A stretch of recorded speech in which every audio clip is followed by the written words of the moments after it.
এটা একটা ভাসমান রেস্টুরেন্ট।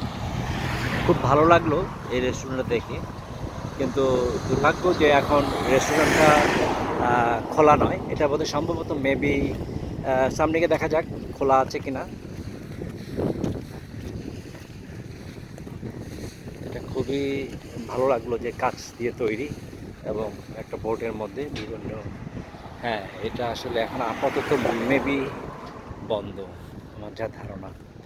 হ্যাঁ, উপরেও করার ব্যবস্থা আছে, বসার ব্যবস্থা আছে। ওই যে আমাদের যে কি বলে শোলা ছড়া দিয়ে সুন্দর করে চমৎকারভাবে এই রেস্টুরেন্টটা তৈরি করা হয়েছে এবং দেখ মানে লোভনীয়। মানে খোলা থাকলে হয়তো বা এখন অন্তত কিছু খাওয়া যেত, কিন্তু আসলে এখন দুর্ভাগ্য যে বন্ধ। রেস্টুরেন্টটা রেস্টুরেন্টটা বন্ধ। হয়তো বা এটা টাইম এবং সময়টাও তো জানা যাচ্ছে না, কোথাও কোনো লেভেলও নাই যে কটার সময় এটা খোলা থাকে এবং কয়টায় বন্ধ হয় জানি না। এই হচ্ছে রেস্টুরেন্ট, ভাসমান রেস্টুরেন্ট, পানির উপরে এটা এই বোর্ডটা তৈরি করা হয়েছে। তো যাই হোক, আমি এখন এগোবো। আমি সামনের দিকে এগোই। আসলে কি বলবো যে এখানে মানুষ এবং পানি দুটোই সমান। মানুষ যেমন খুবই ঠান্ডা, পানির মতো একেবারে বলতে পানির মতো ঠান্ডা। মানে পানির কোনো মানে কী বলবো এটাকে, ভেজাল নাই, মানুষের ভিতরে কোনো ভেজাল নেই এখানে।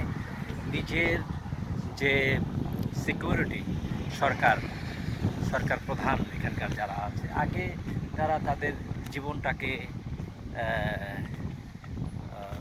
নিরাপত্তা দিয়ে থাকে আর কি বলতে গেলে। কিন্তু কি বলবো আমাদের দেশের কথা, যাই হোক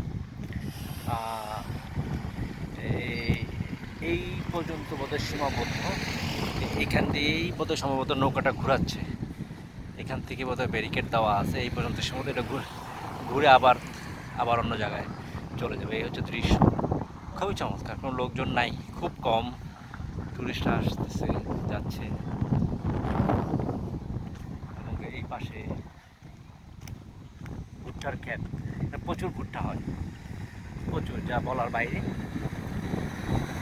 প্রচুর ভুট্টা হয় এখানে,